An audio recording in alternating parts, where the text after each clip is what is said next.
Hi everybody, it's Honest John again. Now, I spent much of yesterday watching the coverage of the March on Washington, the commemoration of the 50-year anniversary of the original march. There were a lot of speakers, black, white, Asian, Latino, and the crowd was also diverse. There were even a couple of Pacific Islanders spoke, by the way. There were several speakers who were leaders of the civil rights movement from the 60s and 70s. And there were young activists from today.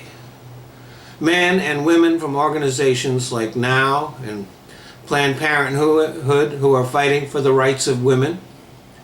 The NAACP was there, of course. And a lot of politicians spoke also. All Democrats. Not a single Republican. Not one. Any Republican who would have appeared at the rally would have risked the wrath of the base. I guarantee you that any Republican who spoke at that rally would have lost their next primary election, which tells you all you need to know about the GOP base. But the Republicans were not forgotten at that rally. Speaker after speaker talked about the assault on voting rights by the Republican Party. The efforts to disenfranchise millions of legal American voters, especially minorities and college students. To make the electorate as small and white as possible. What the GOP does not seem to realize is that they are making history, the wrong kind of history. In the short run, they may succeed in holding on to power temporarily in some of the states they control.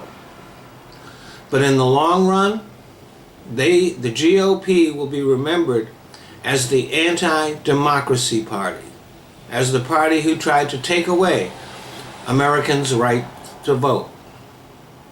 And the American people will neither forget nor forgive what the GOP is doing. Battleground states, which swing from blue to red and back again from election to election, once they turn blue, will stay blue forever. The people who are currently being targeted by the GOP will for years tell their children and grandchildren the story of how Republicans tried to take away their right to vote. 20 years from now, it will be impossible for a Republican to get elected anywhere but in a few racist enclaves in the South. Parties' fortunes rise and fall, and when they are out of favor, they adjust, adapt, reinvent themselves, and learn to appeal to the majority of Americans again. But the Republicans' actions are a new historic low point.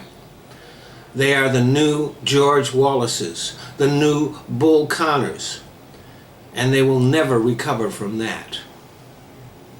Thanks for listening.